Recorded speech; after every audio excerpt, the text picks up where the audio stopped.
Bueno, buenas tardes, bienvenidas a todas y todos a este nuevo encuentro del seminario. Hoy tenemos el placer enorme de contar con la presencia de Agustina Palacios, amiga personal de muchos años.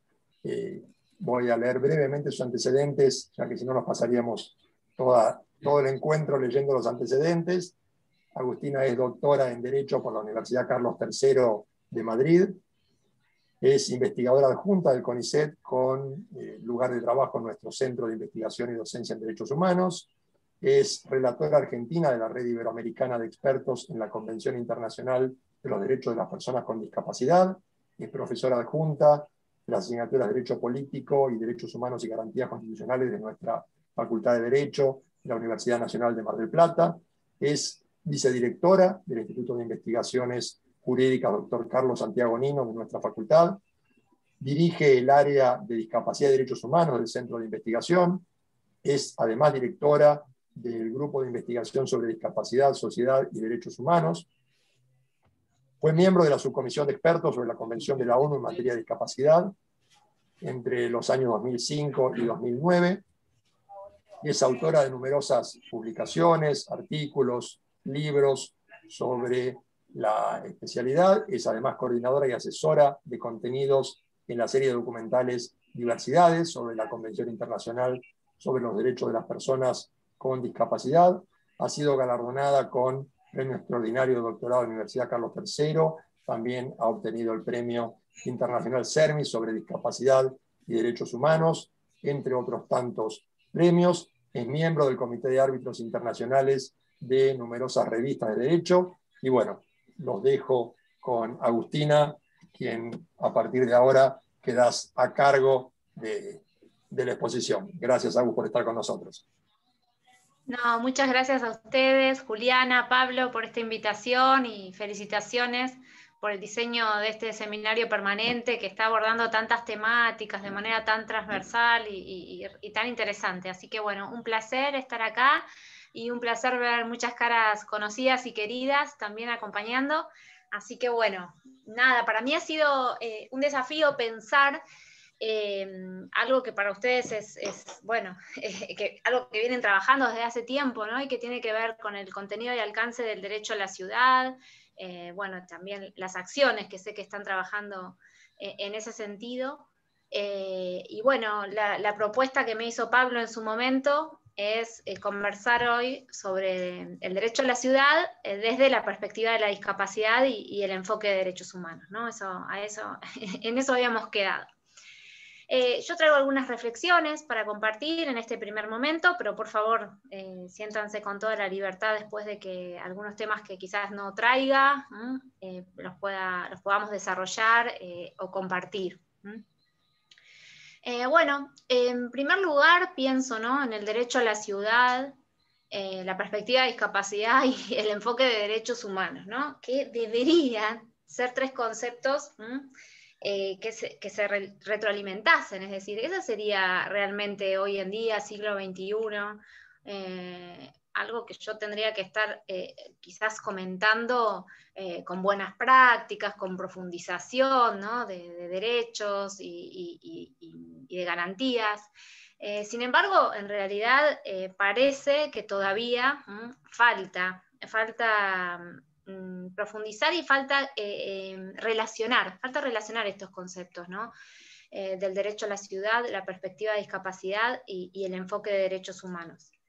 Yo traigo como propuesta pensar en la discapacidad, antes de adentrarnos, ¿no?, en qué es la perspectiva de discapacidad o en qué implica un enfoque de derechos humanos a la hora de pensar una ciudad, ¿no?, de vivirla, de construirla y bueno, y también no solo el qué, sino el quiénes, ¿no? Porque en este sentido también pensaba hoy cómo las personas con discapacidad están invisibilizadas doblemente, ¿no? Por un lado, porque bueno, la ciudad no está pensada para ellas, y por el otro es que por lo menos en muchas ciudades todavía, la mayoría, me atrevo a decir del mundo, no se están pensando con ellas. Entonces, me parece importante, siempre que hablo de discapacidad, aclarar, ¿no?, que hay 3 dimensiones de la discapacidad que debemos tener presente, ¿no? Y la primera es la condición de discapacidad, que es esa dimensión personal. Generalmente esa condición de discapacidad la asimilamos a un diagnóstico. De hecho, la Convención sobre los Derechos de las Personas con Discapacidad habla de deficiencia incluso, ¿no? Realmente es un término que deberíamos ir superando. Hace unos años, con un gran amigo español, Javier Romañac, escribimos un libro en base a una propuesta del Foro de Vida Independiente de España para la utilización de un término, que no es solo un término, sino que es un modelo y un paradigma que tiene que ver con la diversidad funcional. Es decir, tratar de trascender el diagnóstico, tratar de trascender una mirada netamente médica, una mirada que pone el énfasis en la persona desde la asimilación de la discapacidad, de la diversidad con una enfermedad, para trasladarla, ¿sí?, bueno, justamente a cómo diseñamos esta sociedad, cómo diseñamos esta ciudad, y tratar también de trascender ese diagnóstico que hasta hace muy poco y todavía hoy sigue siendo una carga muy pesada para las personas con discapacidad. ¿Por qué? Porque la discapacidad, la identidad de la discapacidad se construye muchas veces a partir de ese diagnóstico. Es decir, te ponen una etiqueta ya desde chiquito, desde chiquita o en algún otro momento de tu vida, y cuesta, ¿sí?, trascender esa etiqueta, trascender ese diagnóstico. A partir de ese momento, como que la gente, los profesionales, la familia, el colegio, distintas instancias, ¿no?, la universidad, todavía hoy lo vemos, te ven a partir de ese diagnóstico, no ven a la persona, ven al diagnóstico. Entonces, esto, si ese diagnóstico lo hacemos desde una mirada que solo ve el déficit, ¿no?, la minusvalía, pensemos en los términos, ¿no?, además que se utilizan, realmente va a ser una identidad a la que, como sucede hoy, pocas personas quieren acercarse, ¿no? Entonces, si empezamos a pensar en una identidad que se construya desde las propias personas con discapacidad, que tenga bueno, la posibilidad de autopercibirse, ¿no?, y autodefinirse y de construirse a partir de ese lugar, va a ser algo diferente. Pero la discapacidad no termina ahí, en esa condición, llamémosle diagnóstico o diversidad funcional, sino que la discapacidad a su vez tiene una segunda dimensión que tiene que ver con lo situacional. Es decir, cuando esa persona, ¿sí?, sale a la calle, quiere empezar a compartir su vida, ¿sí?, y no puede porque sale en una silla de ruedas y hay una rampa, porque se acerca a un lugar y no hay intérprete de lengua de señas, y podemos dar muchos ejemplos, pensando en distintas diversidades, ¿sí? Ahí es cuando la persona está en la situación de discapacidad. Por eso hoy, incluso en algunos países, no se habla de personas con discapacidad, sino que se habla de personas en situación de discapacidad, para poner el énfasis en este sentido, ¿no?, en lo situacional, en lo interrelacional.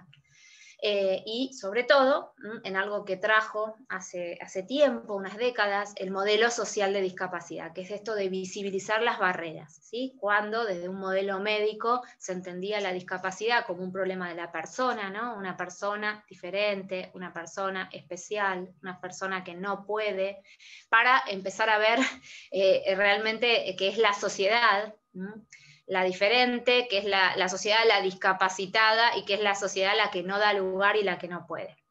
Pero la discapacidad no termina ahí, sino que hay otra tercera dimensión que tiene que ver con la posición de discapacidad. Esa dimensión que es estructural, ¿no?, que tiene que ver con el imaginario colectivo. ¿Qué nos imaginamos, ¿no?, qué se viene a nuestra cabeza cuando nos hablan de la discapacidad? Y en eso tiene mucha incidencia, bueno, la cultura, los valores, ¿no?, los prejuicios y los estereotipos, ¿no? ¿Qué valor le asignamos a eso? Por eso fíjense que si pensamos, ¿no?, cómo eso también incide en la identidad de la discapacidad y cómo estas 3 dimensiones están absolutamente interrelacionadas. ¿Por qué lo traigo? Porque a partir de la política pública, a partir de nuestro compromiso, a partir del ejercicio de nuestra ciudadanía, desde cualquier lugar vamos a incidir en esas 3 dimensiones. Y en ese sentido me parece que es que tenemos que empezar a tomar conciencia. Desde ese lugar y desde esa mirada de la discapacidad, de esas 3 dimensiones, podemos pensar, y a mí me gusta traer el término, lo estoy tratando de socializar y lo estoy tratando de impulsar, el de perspectiva de discapacidad, ¿no? En el mismo sentido que hablamos de perspectiva de género, ¿no? Aunque estamos muy lejos. Pero bueno, hoy en día hablamos de perspectiva de género, o hablamos de una sentencia que no tiene perspectiva de género, o hablamos de una política pública que no tiene perspectiva de género, o hablamos de una ciudad que no tiene perspectiva de género, y la mayoría sabemos de qué estamos hablando. Algunos en mayor y otros en menor medida. Pero si hablamos de perspectiva de discapacidad, todavía como que falta mucho camino por recorrer. Entonces, haciendo un paralelismo con la perspectiva de género y tratando de impulsar este concepto, yo les traigo la propuesta de pensar, ¿no? De concebir a la perspectiva de discapacidad como una herramienta, ¿no? Que es conceptual, por supuesto, pero también procedimental, que entiende y que visibiliza que la situación de desigualdad estructural en la que están inmersas las personas con discapacidad son la consecuencia de lo que decíamos recién, ¿no? De estas barreras, que son barreras no solo físicas, si bien las físicas son las que más se ven, sino que son comunicacionales, que son actitudinales y también legales muchas veces. Todavía hay barreras legales, ¿no? Que impiden el ejercicio de los derechos en condiciones de igualdad. Entonces, me parece que si partimos desde ahí y de ver, ¿no? Y de situarnos desde el modelo social de discapacidad, eso nos va a obligar a ponernos esas gafas de perspectiva de discapacidad y a modificar mecanismos, a modificar normas, a modificar prácticas y valores que reproducen esa desigualdad estructural. Porque si no aplicamos esas gafas y no aplicamos perspectiva de discapacidad, somos parte de la reproducción, ¿sí? De esa desigualdad estructural, formamos parte de ello. Pero bueno, para eso es importante, ¿no? Entender que cuando hablamos de una persona con discapacidad, dentro de ese concepto tenemos que ver esas barreras que la persona con discapacidad enfrenta día a día y lleva a lo largo como una carga, ¿no? Muy pesada a lo largo de toda su vida. Esta perspectiva de discapacidad, yo les decía que por un lado requiere de un marco conceptual y por otro de un marco procedimental, ¿no? Al igual que la perspectiva de género. Esta, en relación a los contenidos, y no quiero ocupar mucho tiempo porque quiero dejar tiempo para el debate, así que voy a ir un poquito rápido y así con los titulares, después si a alguien le interesa vamos profundizando. Pero bueno, en relación a los contenidos, tener perspectiva de discapacidad implica, bueno, partir del entendimiento de la discapacidad desde el modelo social, ¿no? Aplicar un enfoque de derechos humanos a la discapacidad, porque ese enfoque de derechos humanos es holístico, es integral, no va a mirar solo la faceta médica de las personas con discapacidad, sino que va a mirar todas, lo que incluye esa, como en la vida de cualquier persona, ¿no? En el ámbito de la salud, pero que incluye muchas otras que tienen que ver con el poder desarrollar la personalidad, la propia personalidad, poder desarrollar nuestra propia identidad, poder ser parte, poder tener sueños, poder tener proyectos, poder pensar en conformar, en tener un proyecto de vida, X.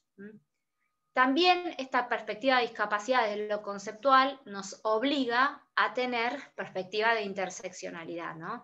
Este paradigma que nos obliga a mirar a la persona desde una mirada integral que no va a basarse nunca en una sola condición, ¿no? Es decir, las personas cuando nos identificamos, ¿sí? O conformamos nuestra identidad, nunca es a partir de una condición, como puede ser la discapacidad, sino que conformamos nuestra identidad con, bueno, muchas condiciones que intersectan, ¿no? Pensando en esa intersección lineal, ¿no? Ese punto que intersectan varias condiciones. Soy mujer, tengo una discapacidad, soy mamá, no lo soy, tengo una orientación sexual diversa. Bueno, podríamos hablar de varias condiciones. También, cuando hablamos de intersección, tenemos que tener en cuenta que hablamos también de intersección de situaciones y de posiciones. Entonces, bueno, no es lo mismo. Y cuando hablamos del marco conceptual que tenemos que tener detrás, hablamos, y en esto voy a profundizar un poquito en unos minutos, en concebir desde principios que hacen al diseño universal, la accesibilidad universal, los ajustes razonables y los apoyos. El diseño universal, que ahora vamos a ver, que es la obligación de pensar, en este caso en una ciudad, que realmente tenga desde el inicio presente un universo real de personas y de situaciones. No seguir diseñando o pensando la ciudad desde una persona estándar, que camina, que ve, que oye, que razona, que toma decisiones de determinada manera, ¿no? Y el resto pasa a tener necesidades especiales. También la perspectiva de discapacidad nos obliga, ¿sí?, a su inclusión en el ámbito de lo procedimental, es decir, también tenemos en el ámbito de cualquier política pública, en el ámbito de un encuentro, en el ámbito de un sistema educativo, en el ámbito de un sistema judicial, tenemos que tener ese diseño universal, aplicarlo, ¿no?, en lo procedimental. Y una herramienta elemental también para eso es la participación de las personas con discapacidad, ¿no? Y la mirada transversal, la transversalidad, el pensar. Hoy en día necesitamos, lamentablemente, seguir pensando en políticas específicas para la discapacidad, que compensen esta situación de desigualdad estructural, que visibilicen, que pongan sobre la mesa, ¿no?, y en agenda la temática de la discapacidad. Pero lo que tenemos que apuntar es que realmente haya una mirada transversal de la discapacidad, y para eso que creo que puede ayudar incluso este concepto, ¿no?, o esta perspectiva de la que vengo hablando. Yo les decía que sobre accesibilidad y sobre diseño, hablando y pensando, ¿no?, justamente en el derecho a la ciudad, quería quizás dedicar unos minutos más, ¿no?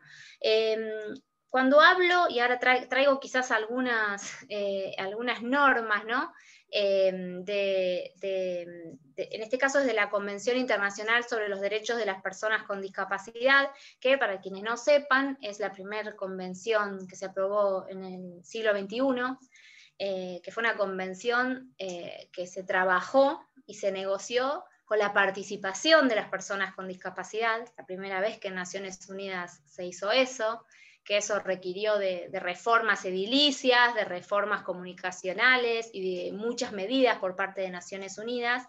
Que esa convención en nuestro país tiene jerarquía constitucional, ¿sí? Sabemos que en Argentina, si pensamos, ¿no?, en esa pirámide de Kelsen, bueno, la Constitución está por encima de otras leyes, y esta convención, como varias otras de derechos humanos, forma parte de lo que se conoce como el bloque de constitucionalidad.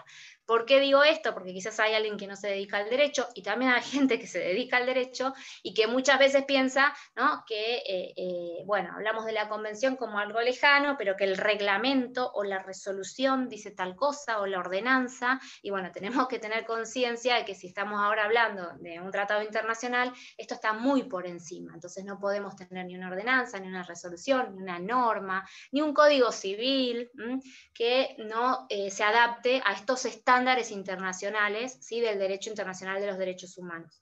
Esto es muy importante. Incluso fíjense que en nuestro país en el año 2015 se modificó el Código Civil, se unificó con el comercial, y se intentó en materia de capacidad jurídica incorporar en los estándares de la Convención Internacional sobre los Derechos de las Personas con Discapacidad, porque era una obligación. No se llegó del todo, pero bueno, fue un gran avance para Argentina. Esto también forma parte, ¿no?, la capacidad jurídica, la toma de decisiones, el tener un proyecto de vida, del derecho a la ciudad, ¿sí? Pero bueno, muchas veces se ve más otra perspectiva que tiene que ver con lo construido, que tiene que ver, ¿no?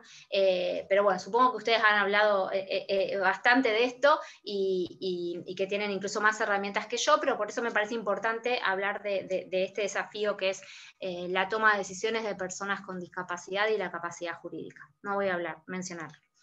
Bueno, ¿qué es la accesibilidad? Y claro, ahora si estuviera Steffi, por ejemplo, que estuvimos hablando de Estefanía, que tiene su tesis brillante y que trabaja el tema, ¿no? Pero ella es arquitecta, entonces seguramente les hablaría, ¿sí?, desde otra perspectiva. Está, creo que la vi a Nora, a Nora de Marchi también, brillante y antigua, vamos a decir muy antigua, luchadora, pionera, ¿no?, por los derechos de las personas con discapacidad en nuestra ciudad, en varios ámbitos. y bueno, seguramente, no sé si he visto más profesionales de la arquitectura, pero bueno, ellas hablarían desde otra mirada, ¿no? Que tiene que ver con, bueno, con el entorno, que tiene que ver con dimensiones, que tiene que ver mucho más profundo, no solo dimensiones. Pero bueno, desde el derecho, ¿qué es la accesibilidad? Yo les traigo en pantalla algunas definiciones de esta convención internacional, ¿sí? Sobre los derechos de las personas con discapacidad, que no las voy a leer para no hacer aburrido, que queda a disposición en el PowerPoint por si alguien lo quiere, pero yo lo que quiero que pensemos ahora, en una primera instancia, es que la accesibilidad universal, que ya les adelanto, es un derecho, es el objetivo, lo que nosotros queremos alcanzar, ¿no? Es decir, garantizar esa accesibilidad universal. Para eso, desde el punto de vista jurídico y desde otros puntos de vista, tenemos dos estrategias y obligaciones, dos estrategias que son obligaciones: el diseño universal y los ajustes razonables. El diseño universal nos implica eso, lo que decíamos hace un rato, pensar en lo que quieran desde un diseño inclusivo de todas las condiciones, situaciones y posiciones que representa la humanidad, la real. El diseño universal es previo y es universal, porque piensa en un universo, ¿sí?, de personas y situaciones. Al contrario, también tenemos otra herramienta que se llama ajustes razonables, ¿sí? Los ajustes razonables no son previos, son posteriores, se deben adoptar con posterioridad. Y no son universales, sino que justamente son particulares, porque apuntan al caso particular. ¿Por qué yo les hago esta diferencia? Les hago esta diferencia porque muchas veces se habla de ajustes razonables. Las dos son obligaciones, o sea, la convención, la ley nos obliga a tener en cuenta las dos cuestiones: diseñar, teniendo en cuenta todas las personas, y adoptar ajustes razonables. Solo que en el caso de los ajustes razonables, la norma, la ley, dice que deben adoptarse siempre que la carga no resulte excesiva o indebida. Entonces, ¿por qué digo esto? Porque en el caso de que estemos diciendo que hacer un baño, por ejemplo, es un ajuste razonable, que sería erróneo, pensemos en, no sé, en una universidad, en una empresa, en lo que quieran, no hay baño accesible, hay que hacer el baño. Entonces, ¿podría ahí decir la universidad, la empresa, bueno, pero hacer el baño es muy caro? No. ¿Por qué? Porque el baño, debió preverse que al baño no van a ir solo personas que caminan y que se mueven y que tienen determinadas medidas, sino que va a ir el universo real de personas que tienen diferentes medidas, que tienen diferentes situaciones. Es una obligación previa, ¿sí? No puede, en ese caso, quien debe realizar esas modificaciones decir que es caro, por ejemplo, y empezar a debatir si la carga resulta excesiva o indebida. En cambio, sí los ajustes. Esto que yo lo explico siempre, ahora el otro día estoy dando un posgrado que tiene gente de varios lugares de Latinoamérica. Y en Perú, justo estaba la gente de lo que sería acá la ANDIS, la Agencia Nacional, la CONADIS, la Agencia Nacional de Discapacidad, la CONADIS de Perú. Y estos jóvenes que tienen que hacer pobres un protocolo, ¿sí? Tienen que hacer un protocolo sobre ajustes razonables para el ejercicio de la capacidad jurídica, es un poco técnico, pero nos dijeron si podíamos ver, el grupo que estamos trabajando, si podíamos analizar ese protocolo antes de que, bueno, lo propongan. Y hablaban de intérprete de lengua de señas, de formato accesible, como ajustes razonables. Entonces, algo que vimos desde ahí, la mayoría, es, ojo, estos no son ajustes razonables. Si nosotros escribimos en un protocolo que la persona tiene derecho, ¿no?, a solicitar estos ajustes razonables y decimos intérprete de lengua de señas, estamos diciendo que el intérprete de lengua de señas se puede discutir si la carga resulta excesiva o indebida. ¿Me siguen? En cambio, si entendemos como es así, que debemos prever, ¿sí? Se hablaba para el acceso a la función, a trámites en la administración pública, ¿sí? ¿Qué quiero decir con esto? Que si una persona va a una organización, va, por ejemplo, acá, ANSES, va a ANSES, y es una persona que necesita intérprete de lengua de señas, ¿sí? Y ANSES no se lo puede prever. Bueno, ANSES está incumpliendo con su obligación de diseño universal, de garantizar condiciones de accesibilidad, ¿sí? Y está discriminando a esta persona. Desde lo jurídico es así. Otra cosa es que ustedes me digan que seguramente que ANSES no tiene intérprete de lengua de señas, ¿no? Por esta falta de perspectiva, por esta falta de de tomarnos en serio, si se me permite la expresión, los derechos de las personas con discapacidad. Pero bueno, esas son herramientas para que sepamos. Entonces, ¿qué requiere la accesibilidad? Requiere de estas, digamos, estrategias: diseño universal y ajustes razonables. Pero, desde lo jurídico, cuando hablamos de accesibilidad, les prometo que es la última parte así técnica y trato de ir un poquito más. Cuando hablamos de accesibilidad, desde lo jurídico podemos distinguir 3 dimensiones, que son complementarias, son distintas miradas. La accesibilidad es parte del contenido esencial de los derechos. Yo les digo, ¿qué quiere decir esto? ¿Qué es el contenido esencial de un derecho? Pensemos en un círculo, ¿no? Y es todo lo que tiene que tener el derecho, es como si fuera el núcleo del derecho. Ese núcleo de derecho, ¿no? Los ítems que tiene que tener para existir el derecho, para vivir. Si pensamos en cualquier derecho, y piénsenlo ustedes, ¿no? Cualquier derecho que ejercen, el derecho a la educación, el derecho a la salud, el derecho al ocio, el derecho a los derechos sexuales y reproductivos, los derechos de familia, cualquier derecho en el que piensen, van a ver, imagínenselo, ¿cómo lo ejerzo? Bueno, siempre las condiciones de accesibilidad forman parte del contenido esencial de ese derecho. Por eso yo les pongo un caso en pantalla donde la Corte canadiense dijo que se vulneraba el derecho a la salud por falta de condiciones de accesibilidad si en un hospital público atendían a personas usuarias de lengua de señas y no le preveían el servicio de intérprete de lengua de señas. Porque, ¿qué dijo ahí la Corte? Por un lado se les discrimina, pero por otro el derecho se vulneró, no existe, ¿sí? Cayó ese derecho. Entonces la accesibilidad es parte del contenido esencial de nuestros derechos. También la accesibilidad es parte del contenido, ¿sí? Del derecho que tenemos a no ser discriminados y discriminadas, por ausencia de accesibilidad. Cualquier derecho que quiero ejercer, si me quitan la accesibilidad, por una interpretación que ahora es un poco técnica, también vamos a tener esa mirada. Pero además, la accesibilidad es un derecho autónomo. Hay un derecho a la accesibilidad. Esto se reconoció hace poquito en la Convención Interamericana sobre los Derechos Humanos de las Personas Mayores, que habla del derecho a la accesibilidad y a la movilidad de las personas mayores. No había otros instrumentos que establecieran, ¿sí?, esta mirada de la accesibilidad como derecho. Había que hacer toda una interpretación, ¿sí?, que igual es lógica y es válida, pero hoy en día ya tenemos ese reconocimiento de la accesibilidad como derecho subjetivo. Hay un derecho a la accesibilidad y a la movilidad personal. Bueno, además de tener esta mirada, ¿no?, de la Convención que obliga a los Estados a garantizar condiciones de accesibilidad en el ámbito de los derechos, en el ámbito de la vida, ¿no?, que podemos concebir, proyectar y llevar adelante dentro de una ciudad, también otra herramienta importante, ¿no?, que trae la Convención y que yo la dije como parte del contenido de esta perspectiva de discapacidad es la interseccionalidad, ¿no? Esto de decir, bueno, miremos a la persona desde esas distintas miradas, porque no es lo mismo una persona con discapacidad, con acceso a la educación, que haya tenido determinadas posibilidades económicas, ¿no?, que puede tener hasta su propio auto adaptado, a una persona con discapacidad en una situación de pobreza, o que requiere, no vayamos ahí, o que requiere utilizar, pensemos en Mar del Plata, el transporte público de pasajeros y pasajeras, ¿no?, que bueno, creo que va a salir el tema hoy acá,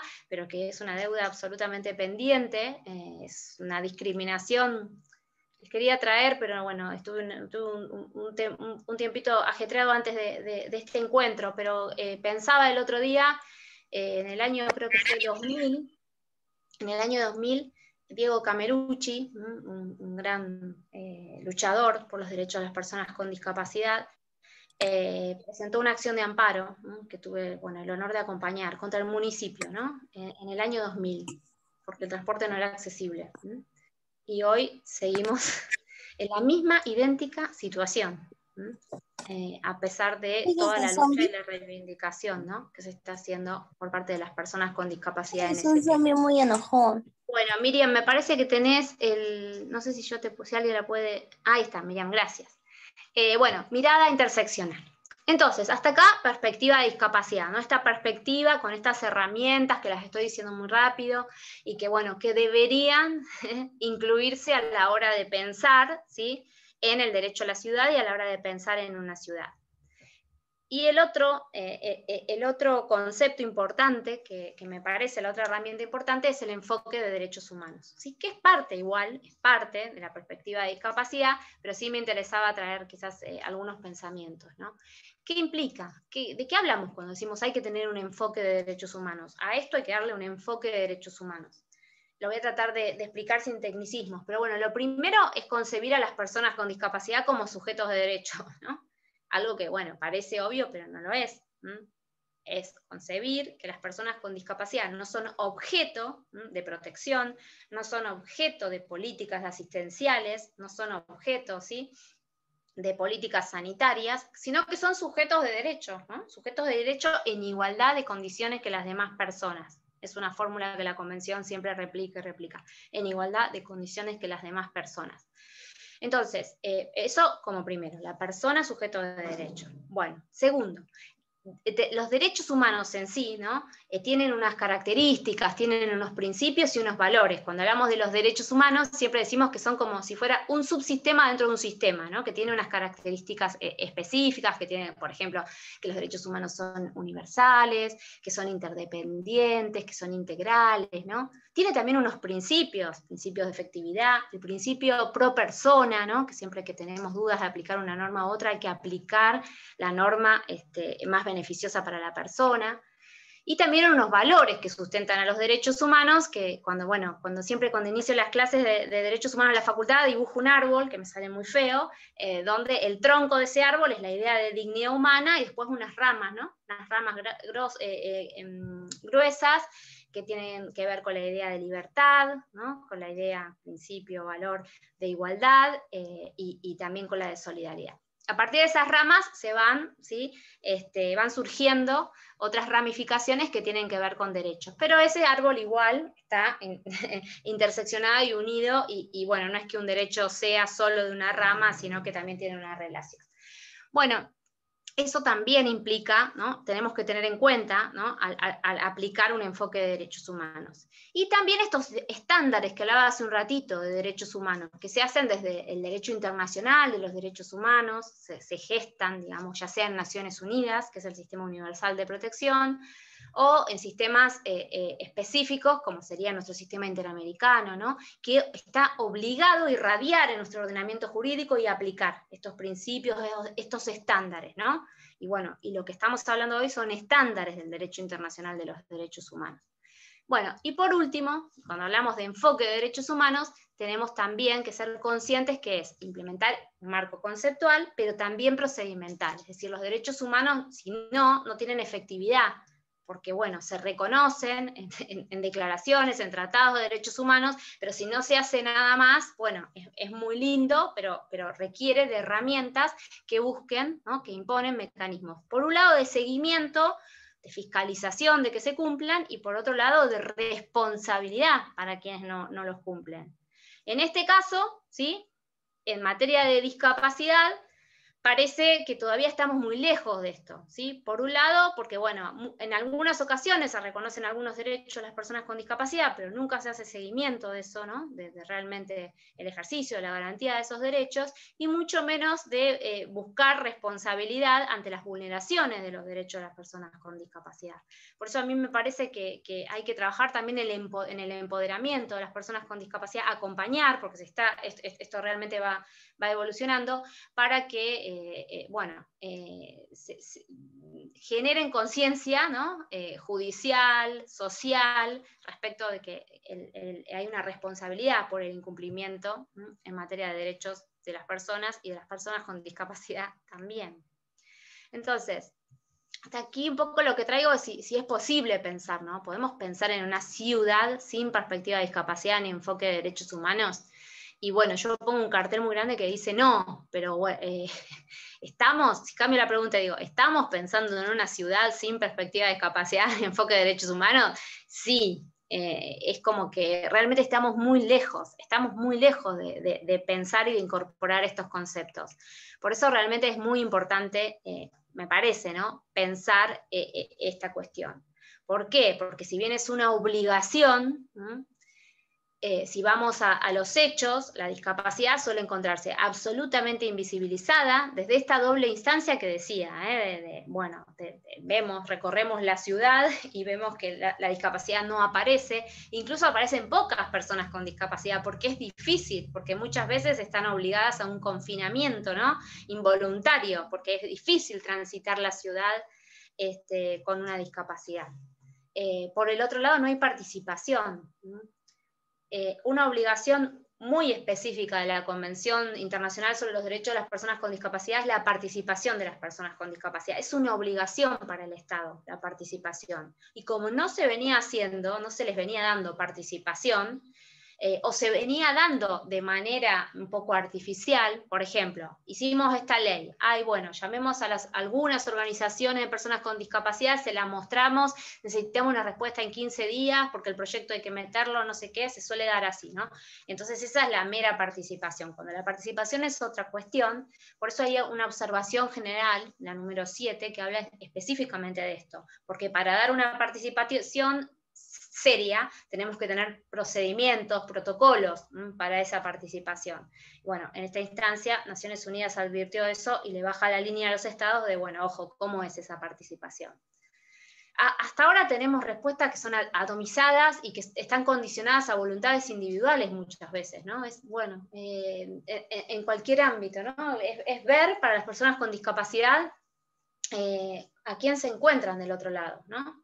Entonces, si hay alguien que de alguna manera tiene una mirada un poco más cercana a la perspectiva de discapacidad, porque generalmente nadie la tiene realmente de manera muy amplia, bueno, tratar de buscar, ¿no?, llegadas. Eso no puede seguir siendo así hoy en día, pero sin embargo suele serlo. Esas respuestas, además, están condicionadas por lo que decíamos hoy, por esa mirada desde el diagnóstico, ¿no?, bueno, que también muchas veces conduce, ¿no?, a este mito de las necesidades especiales. Fíjense que yo veía la ley provincial, que ustedes conocerán muy bien, la 14449, de acceso justo al hábitat, ¿no?, y que el artículo 15, que habla de los parámetros de calidad de la vivienda y el hábitat, y habla de los parámetros de dignidad. Cuando se refiere a las personas con discapacidad, habla del respeto de las normas de diseño sobre accesibilidad para personas con necesidades especiales. Bueno, de nuevo, esas necesidades especiales son necesidades creadas. Claro, si diseñamos para una persona con determinados parámetros, el resto va a tener necesidades especiales. Pero si diseñamos desde ese diseño universal que prevea, ¿no?, ese universo real de personas y situaciones, no van a ser con necesidades especiales. Distinto es que después cualquier persona, en una situación particular, podamos necesitar de una cuestión específica, o tengamos una necesidad especial, ¿no? Entonces, me parece que esto es algo a repensar, ¿no? También, esto del talle único, de quiénes entran, quiénes entramos, ¿no? Que en general cuando empezamos a mirar ese talle único, ahora también es pertinente hablar de la ley de talles, ¿no? Ni bien salió, algunas personas con discapacidad decían, ¿estamos incluidas en la ley de talles? No, ¿no? Ya me parece a mí igual nefasto que nuestro país requiera de una ley de talles, porque realmente está mostrando mucho, ¿no?, que requiera de una ley que establezca que hay que elaborar teniendo en cuenta distintas tallas que son aquellas que, repito, en el fondo cuando miramos son una minoría sin duda, ¿no? Bueno, entonces me parece que un poco para cerrar y dar un poco lugar al debate, pensaba qué importante sería, ¿no?, traer al derecho, o concebir el derecho a la ciudad, ¿no? El derecho a la ciudad que a ver si la preparé esa, sí. No la preparé, pero bueno, lo que era una diapositiva que la quise cambiar y se me borró, pero el derecho a la ciudad implica, por un lado, ¿no?, el uso, ¿no?, de la ciudad, y por el otro lado, quienes participan, ¿no?, en esa proyección del uso. Discúlpenme ustedes que lo diga así, seguramente se ha explicado y se ha dicho mucho más lindo, ¿no? Pero bueno, básicamente, para lograr eso me parece una buena orientación invitación, otra observación general del Comité de Naciones Unidas que habla de un nuevo modelo y que le llama modelo de igualdad inclusiva, ¿no? Y que habla de 4 dimensiones. Este modelo de igualdad inclusiva, viene a decir el comité, es un nuevo modelo que incluye, ¿no? O sea, piensa en una igualdad sustantiva, no en una igualdad, como se decía hasta hace poco, solo una igualdad de oportunidades, ¿no? Sino una igualdad que tenga en cuenta 4 dimensiones fundamentales, ¿no? La primera, una dimensión redistributiva justa para afrontar las desventajas socioeconómicas. Es imposible en nuestra región pensar en políticas públicas de discapacidad sin tener en cuenta esa dimensión redistributiva. Quizás en otros continentes se podría discutir, pero yo creo que hoy en día es imposible, ¿no? Desde la situación y desde las estadísticas, ¿no? De la gran cantidad de personas con discapacidad en situación, ¿no? De pobreza, y por otro lado los gastos, ¿no? Adicionales que todo esto de no pensar inclusivamente generan en la discapacidad. Entonces, en primer lugar, una dimensión redistributiva.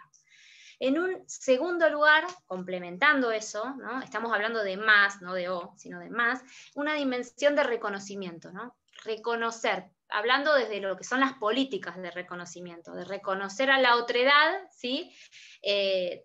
Superando, ¿no? Estos estigmas, prejuicios, estereotipos, la violencia, porque no olvidemos la violencia que implica la discriminación estructural, el poder querer participar y no poder, ¿no? La violencia que muchas veces es manifiesta, que puede implicar un cartel que hoy dijera, no, acá personas con discapacidad no queremos, y que muchas veces no lo es, pero no deja de ser violencia, esa discriminación, ese diseño del entorno que aparentemente es en base a parámetros neutros, pero que a vos y a todo tu colectivo, ¿no? A todo tu grupo te deja fuera. Entonces, esto también es necesario acompañarlo. Les cuento una anécdota muy chiquita, cómo es necesario redistribución y reconocimiento. Cuando se estaba debatiendo en Naciones Unidas la convención, los países más progresistas en materia de discapacidad decían, no querían incorporar la obligación para los estados de adoptar medidas de acción positiva, ¿sí? Lo que se conoce comúnmente como las cuotas, decir, bueno, por ejemplo, ¿no? Un 4% de personas con discapacidad deben trabajar en el Estado, ¿sí? Esas cuotas no querían. Y cuando se les preguntó por qué no querían, comentaron que ya las habían adoptado en sus países y que habían fracasado. Claro, ¿por qué habían fracasado las cuotas? Porque no habían ido acompañadas de políticas de reconocimiento. Si nosotros dejamos, por ejemplo, o pensamos, prevemos en un cupo, no sé, para que ingresen personas con discapacidad a trabajar en la administración pública, ingresa una persona ciega y ahí nos quedamos, ingresa una persona con discapacidad intelectual y ahí nos quedamos, obviamente que esa política va a fracasar, porque requiere de políticas de reconocimiento de la diversidad de situaciones, de los ajustes que hay que tomar, de las seguramente condiciones de accesibilidad que no existen. Entonces esto es muy importante. Otra dimensión a la que apunta la observación general es la dimensión participativa, y esto es, hay un lema en materia de discapacidad que es el nada sobre las personas con discapacidad sin las personas con discapacidad, y es lo que obliga a la convención. No es posible tener perspectiva de discapacidad sin las personas con discapacidad. No es posible pensar una política pública de discapacidad sin las personas con discapacidad. Lo mismo podríamos decir en temas de género. Ahí es como que muchas veces se ve más claro, ¿no? Decimos, por ejemplo, no sé, una mesa, hablando en tema académico, ¿no? Una mesa de cuestiones de género, no sé qué, de 5 personas y 4 son hombres. Bueno, hoy ya pasa capaz, pero ya eso se denuncia, ¿no? Ahora, de la discapacidad, ¿qué pasa? ¿Qué pasa con la participación de las personas con discapacidad? Incluso lo digo yo, que suelo hablar mucho de la discapacidad y que últimamente digo, ¿no será momento quizás que desde la academia también nos callemos un poquito? Para dar lugar a esas voces que han estado tan calladas y que tienen tanto para decir. Lo digo también como autocrítica, ¿no? Y la última dimensión es estos ajustes, los ajustes para dar cabida a la diferencia como aspecto de la dignidad humana, dice la observación. ¿Por qué? Acá también trae algo que fue un aporte de las personas con discapacidad de la Convención, el artículo 3, que viene a decir que la discapacidad es parte de la condición de humanidad. fíjense, ¿no?, lo que tiene que decir un tratado de derechos humanos. Siempre lo marco porque me parece increíble.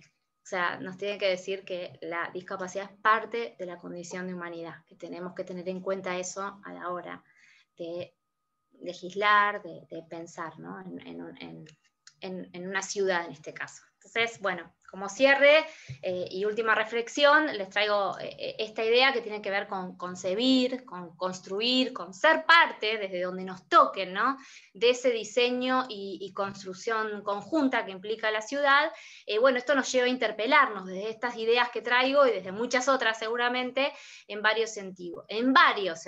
Yo solamente hoy quería traer esto de la toma de conciencia, ¿no?, que desde nuestros diversos ámbitos de actuación incidimos en estas 3 dimensiones de la discapacidad, ¿no?, que tienen que ver con la autoestima, que tienen que ver con la identidad, que tienen que ver con las situaciones de discriminación, que tienen que ver con una posición social de subordinación, ¿no? Y que, bueno, de pronto ponernos estos anteojos de la perspectiva de discapacidad nos obliga a elegir, ¿no?, de qué modo vamos a incidir, si reproduciendo estos paradigmas discriminatorios y esta situación de desigualdad estructural, o transformándolos. Y bueno, yo tengo la esperanza de que quienes estamos acá queremos eso, ¿no?, queremos la transformación, y muchos y muchas los conozco, vienen trabajando para eso, pero bueno, para quienes no conozco les dejo un correo electrónico por si quieren seguir en contacto, y que es aguspalacios@hotmail.com. Hay un cartel con un gracias, agarrado con distintas manos, de distintos colores, y bueno, ahora sí que quedo pendiente por dudas, debate, a disposición. Muchas gracias. Muchas gracias, Agus. Abrimos los micrófonos para un aplauso.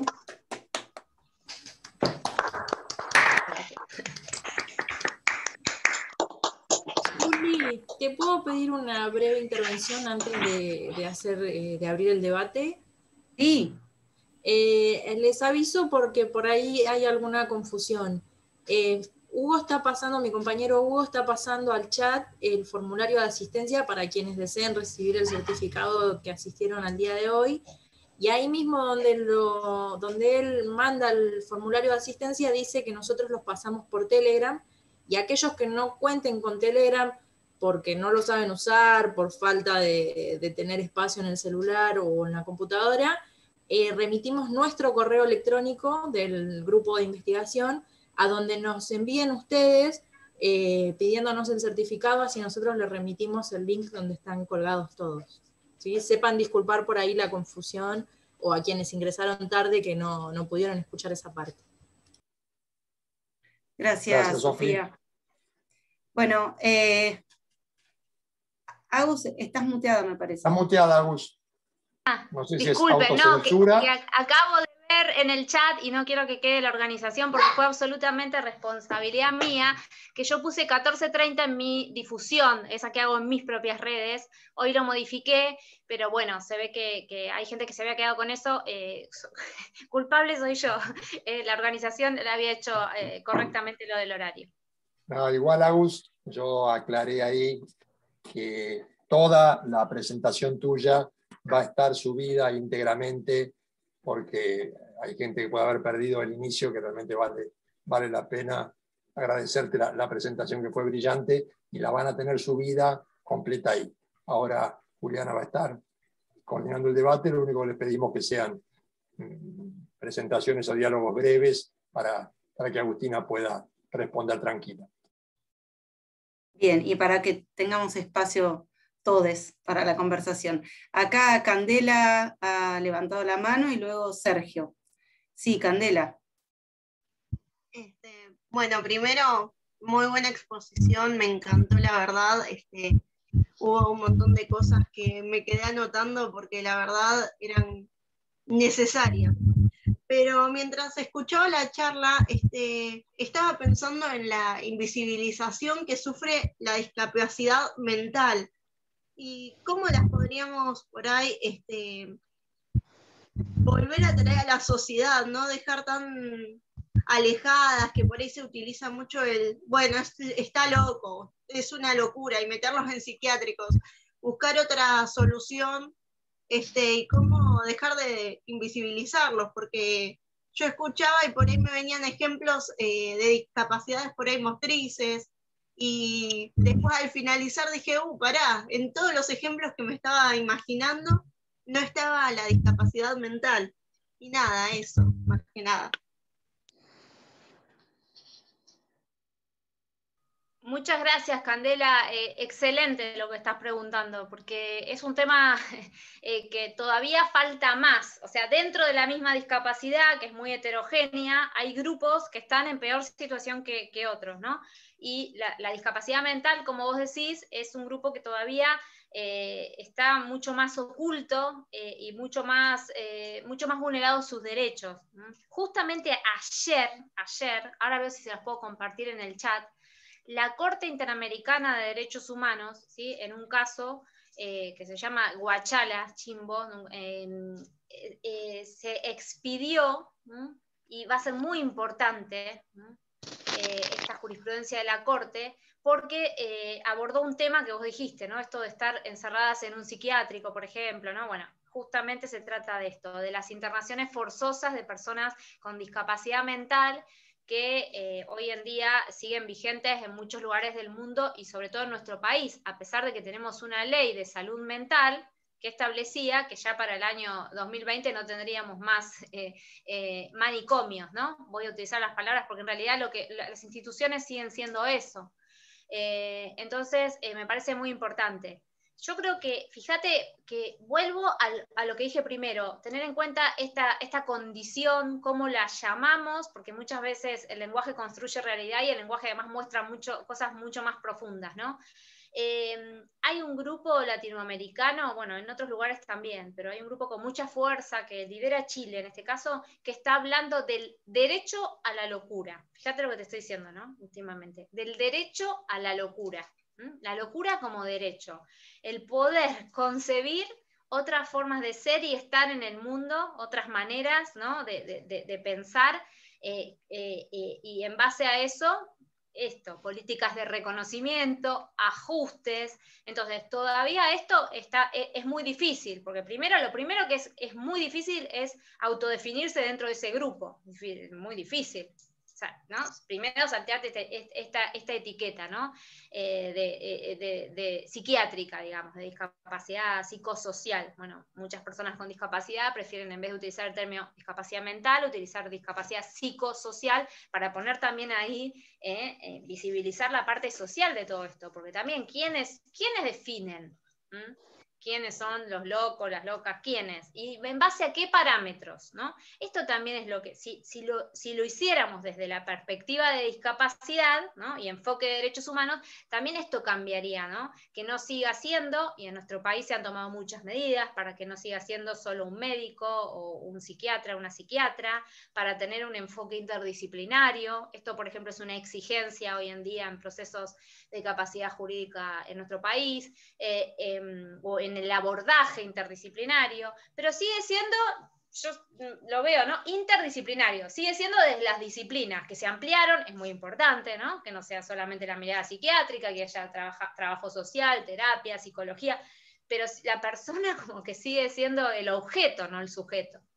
Entonces, bueno, me parece muy valioso. Pensaba en algunos ejemplos, por ejemplo, de la universidad y de cómo tenemos sentencias en Colombia, en México, que ordenaron a la universidad, ¿no?, que se negaba, y que creo que está bueno que se vea en Argentina, porque se sigue negando un poco, adoptar ajustes razonables, por ejemplo, a personas con discapacidad mental, a quienes de pronto dar un examen oral conforme a los parámetros, ¿no?, y cómo se toman, les puede generar, bueno, un perjuicio o una crisis, o no pueden realizarlo, bueno, de pronto empezar a tener esas otras miradas, ¿no?, a incluirlas. Pero bueno, como vos bien decís, estamos súper lejos de eso, y me parece muy bueno que se visibilice, ¿sí? Gracias. Gracias, Agustina. Bueno, Sergio también tenía la mano levantada. Si querés hacer tu consulta, tu comentario. Sí, muchas gracias. Saludos desde París y gracias por la excelente presentación. Yo quisiera rápidamente preguntar sobre este término de derecho a la ciudad, que es un concepto que introduce Henri Lefebvre desde los años 70, pero hay una crítica más o menos reciente al hecho de que en los estados neoliberales hay una tendencia a la recuperación política de este tipo de conceptos y a su deformación, a su maquillaje, por decirlo de alguna manera, para ocultar en realidad el ejercicio neoliberal de las políticas públicas, ¿no? Y aquí en Francia es bastante palpable, por ejemplo, con la noción de inclusión. Catalina de Bandas, cuando visita Francia, dice, están construyendo instituciones fuera de los muros. Están llevando, maquillado con el nombre de Habitat Inclusivo, por ejemplo, están construyendo nuevas instituciones fuera de las que ya existían, únicamente para ocultar programas de austeridad, ¿no? Programas que buscan ahorrarse a costillas de las personas con discapacidad. Y otro problema subyacente es la cuestión, no sé cómo será en Argentina, pero en Francia hoy en día, contrario a lo que ocurre en España, es imposible hacer estudios sobre diseño, ni siquiera para arquitectos. O sea, el diseño universal del aprendizaje, nadie lo conoce aquí. Y eso es gravísimo porque impide la aplicación claramente de la convención. Gracias.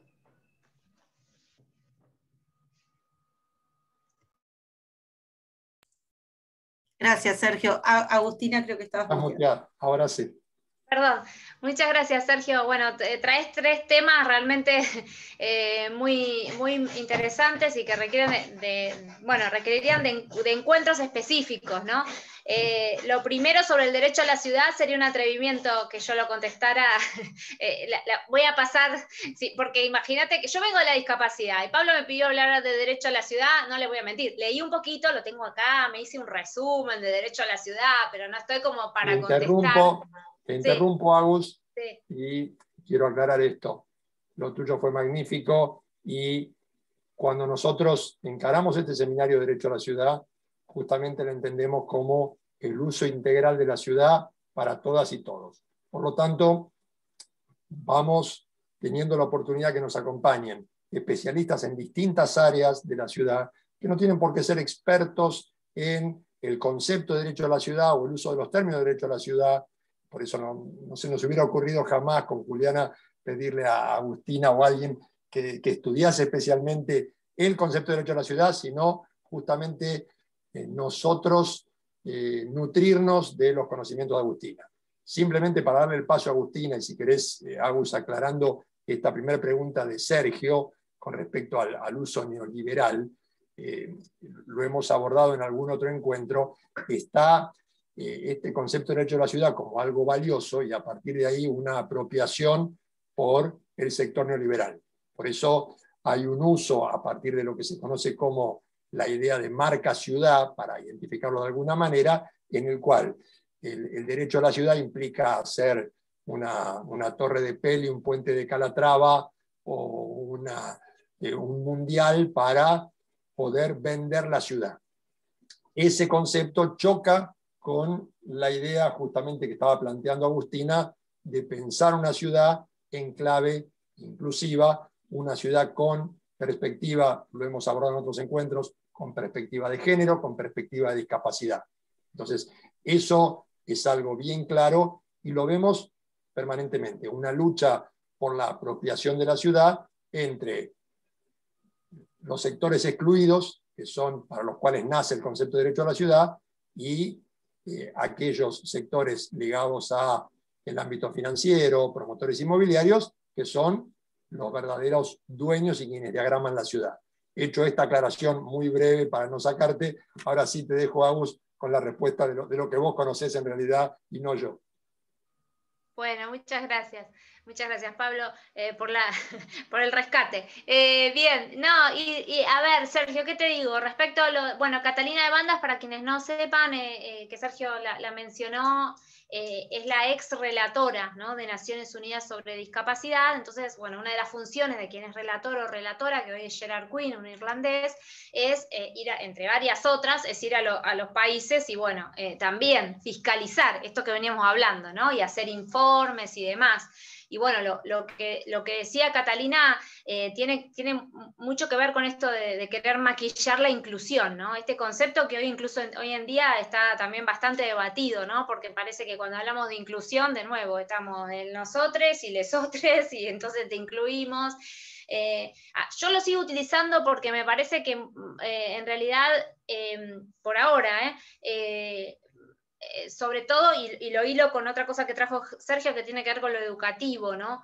Creo que hay una confusión y se define, se dice inclusión, pero cuando definimos y le damos contenido, no es inclusión lo que estamos haciendo, sobre todo en educación, sino es integración. En la integración, también lo ha explicado el comité, la diferencia entre integración e inclusión, ¿no? Integración es te dejamos pasar, te damos permiso, y ya está. En todo caso tenés o una maestra integradora, en la facultad no tenés casi nada, la educación superior tiene asignaturas pendientes muy profundas con la discapacidad, todavía estamos en segregación, me parece, no sé, pero en otro modelo. Pero bueno, claro, si solo damos permisos, si solo dejamos pasar, estamos hablando de integración y eso no es inclusión. Entonces vos también ponés algo que es cierto, o sea, no hay un diseño universal en el sistema educativo. En general, porque cuando hablamos de educación inclusiva, lo asimilamos a discapacidad, pero es mucho más que la discapacidad. Por eso esto es muy profundo y es un cambio ético, ¿no?, en materia de educación. Porque cualquier diferencia, diferencia de la norma, ¿no? Porque ¿qué es la diferencia de nuevo? Cualquier diferencia de la norma como que no cabe, como que la educación, sí, ahí tiene 2 o 3 talles y nada más. Entonces, me parece que mientras sigamos manteniendo eso y no tener realmente en cuenta una perspectiva, fíjense que la observación general sobre educación habla de las barreras para el ejercicio de la educación, y la primera que menciona es la ausencia de conocimiento sobre el modelo social de discapacidad, sobre esto, ¿no?, que venimos diciendo. Entonces me parece que en esto, como siempre, ¿no?, la educación es la herramienta principal y necesitamos trabajar y seguir profundizando en esto, que a veces nos cansamos porque quienes estamos decimos, todavía hay que seguir diciendo esto, que es como, bueno, pero creo que sí, que todavía hay que marcarlo, y me encanta que podamos hacerlo en seminarios, por ejemplo, como este, que no es un seminario sobre discapacidad. Entonces que de pronto quizás acá escucha gente hoy que no viene trabajando sobre discapacidad, pero que podemos dejar ahí algo, por lo menos, para ser pensado, ¿no? Bueno, gracias, Sergio. No sé si... Gracias, Agustina. No sé si hay alguna otra. Sí, acá Marisol ha levantado su mano. ¿Tenés el audio disponible, Marisol? Bueno, saludo al profesor Pablo, a la profesora Juliana, a la profesora Agustina y a todos mis colegas y amigos. No, esto es como para quedarse para varias conferencias, la verdad, ¿no? Es tan profunda, tan brillante la disertación, tan coherente, va como a unos conceptos de absoluta, que creo que necesitan absoluta claridad, porque se dice mucho en el discurso que las políticas públicas están cambiando, pero cuando uno va a ver en la práctica, seguimos con el concepto de cupo, lo que tú decías, no estamos hablando de sujeto de derecho, sino que tú ves la política o revisas el protocolo y es un objeto. Es decir, todavía nos falta profundizar en ese enfoque, y qué bueno, bienvenida a toda esa brillante disertación y ese trabajo. Yo quería simplemente comentar 4 cosas aisladas chiquitas, no voy a demorar, y es que mi trabajo de investigación doctoral en la Universidad Nacional de Mar del Plata, desde hace 5 años planteé la necesidad de trabajar el concepto de igualdad con el concepto de diversidad, es decir, como 2 conceptos inescindibles epistemológicamente. O sea, cuando hablamos de lo igual, invocamos lo diverso, y cuando hablamos de lo diverso, invocamos lo igual. Incluso ahorita, después de la pandemia, no sabía que esto, pues, menos mal sigue siendo vigente lo que escribí hace 5 años, pero después de la pandemia incluso se estaba hablando de modificar el pacto social. Y nosotros en Occidente por lo menos tenemos toda la base sobre el contrato social que tiene fundamento el principio de libertad. Entonces yo planteo en mi proyecto de investigación que la libertad no existe. Tal cual, que la libertad es un valor, ¿verdad? No en el sentido sustantivo como tú lo estás planteando, por ejemplo, como la igualdad, y como yo también estoy convencida de ese concepto sustantivo de la igualdad, pero eso implica hacer una remodelación de todo, asumiendo tu expresión, unos ajustes razonables muy profundos a toda la teoría del derecho, para que realmente ingrese en lo sustancial del derecho el concepto de igualdad y diversidad. A propósito de ese árbol, me pareció extraordinario porque también vengo trabajando sobre un árbol que yo llamo el prisma de la dignidad humana en sentido instrumental, de la igualdad, diversidad y de la protección. Porque toda la reflexión mía investigativa empezó a partir de una pregunta, y es si el derecho protege o mitiga.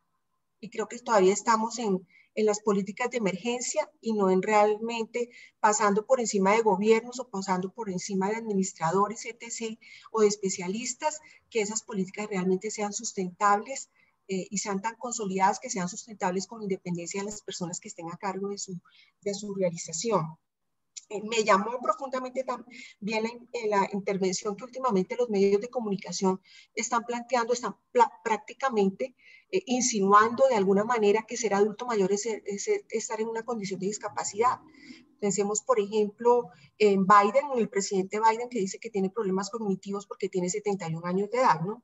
Y pensemos también en la niña que creo que tiene más alto registro, Ginny, que tiene dos síndromes, y también se destaca como Einstein también, a pesar de su condición, pues fue un genio, no pudo plantear y pudo hacer una real contribución a la sociedad. Me llama mucho la atención lo que estás planteando de la discriminación como una expresión de violencia.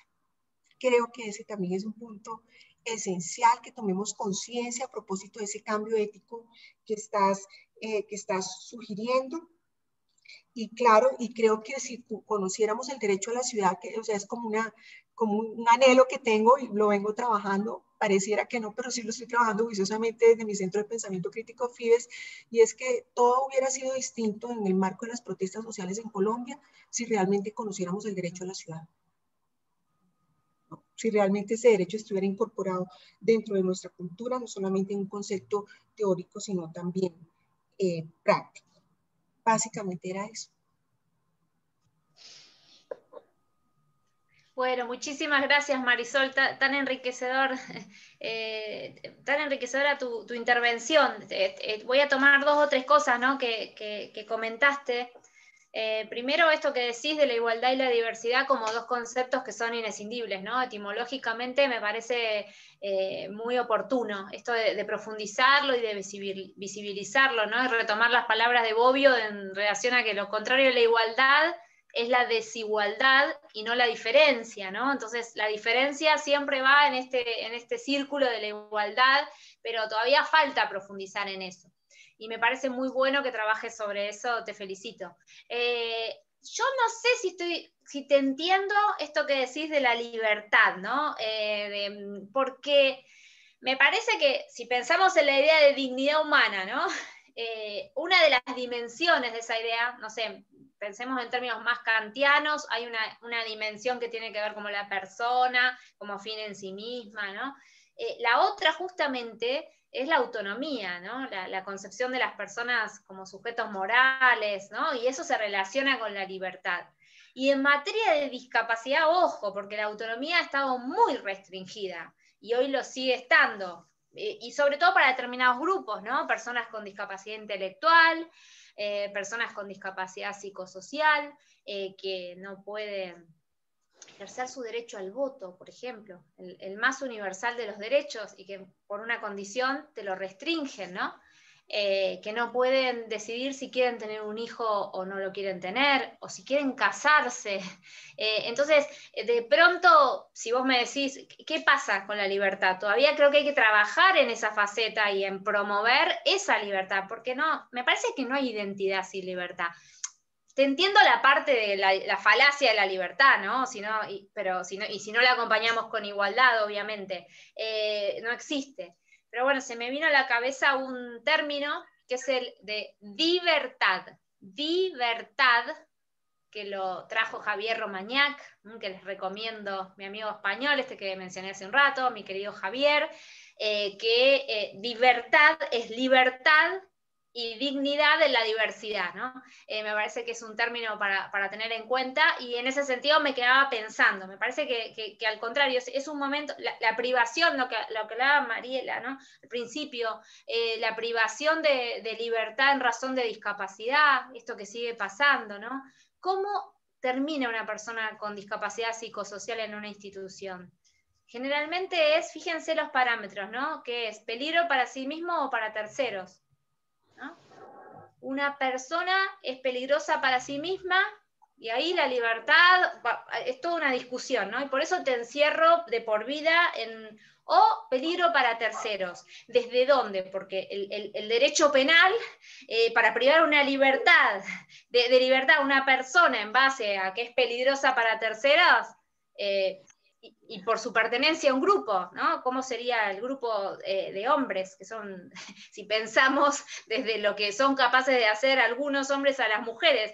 Perdonen, es medio en tono de broma, pero medio para mostrar la irracionalidad y la injusticia, ¿no? de esto. A partir de un diagnóstico, muchas veces es peligroso para terceros, y las implicancias, en ese caso, es para la libertad. Entonces me parece que me da un poco de miedo, pero quizás vos lo estabas diciendo en otro sentido. Yo quería matizar un poquito esto nada más. Muchas gracias. Gracias, Agus. Bueno, ahora le doy la palabra a Mariela y luego a Mariana, y les voy a solicitar que sean breves, así tenemos espacio por si hay otras personas que quieren intervenir. Buenas tardes. Buenas tardes, profesora. No, yo quería acotar de que yo había trabajado un tiempo con el tema de discapacidad, y que aquí en la provincia de Buenos Aires los discapacitados de la provincia están cobrando únicamente 1.200 pesos al mes. Gente que no puede trabajar, como dicen ustedes, gente que es tan vulnerable, y yo he trabajado, simplemente dejé la ONG porque el señor que estaba perseguía fines políticos, pero me interesó trabajar porque lamentablemente los discapacitados de la provincia de Buenos Aires cobran 1.250 pesos al mes. Sí, gracias, Mariela, y aclaro que hoy cuando dije Mariela había querido decir Candela, hace un ratito, que trajo el tema de discapacidad mental. Sí, Mariela, por eso yo digo, y sigo, es vergonzoso lo que se percibe, y por eso digo que sin políticas de redistribución no podemos ni empezar a hablar hoy en día en materia de discapacidad. Y bueno, es una cuestión de política pública que lamentablemente traspasa, porque bueno, si hablamos de otros gobiernos que quitaron las pensiones, después ahora que son insuficientes, o sea, traspasa una ideología política, lamentablemente. Sí, tal cual, tal cual. A veces no se coincide con que un papá o una mamá soltero que tienen salud cobran 8.000 pesos, y que una persona que no puede trabajar y que realmente tiene una discapacidad importante, y hay gente que yo he conocido situaciones que no tenía el señor un 100% de discapacidad y era con lo único que contaba, y te sentís impotente de no poder hacer nada. Absolutamente. Gracias. Pero es así. Gracias a usted. Bueno, acá tenemos a Patricia Cárdenas, que también ha levantado su mano. No la vemos, no sé si tiene algún inconveniente con... Ahí estás, Patricia. Aquí estoy. Que quede cerrado el micrófono, así. Así, ¿ya? Ariela. ¿Me escuchan ahí?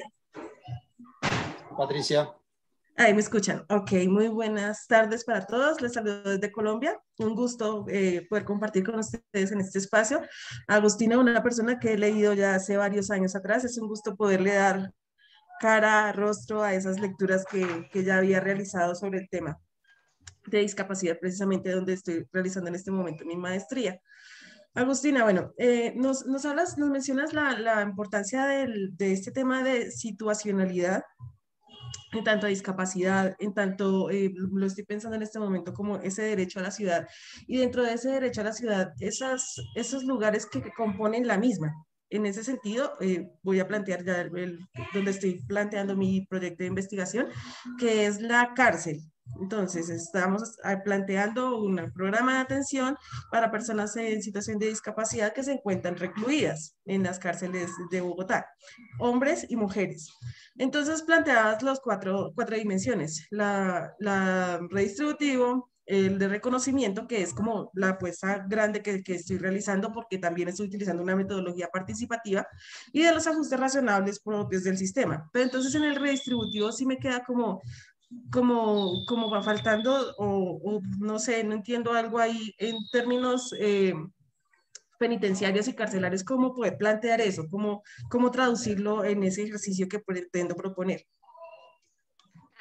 Bueno, tendría que pensarlo un poco porque no sé exactamente cómo es el sistema carcelario allá, qué posibilidades hay, no sé dentro de qué programas hay dentro también del sistema carcelario, si los hay, si se trabaja, si no, o sea, habría que buscar dentro de eso cuál sería la política redistributiva, ¿no? Ahí adentro.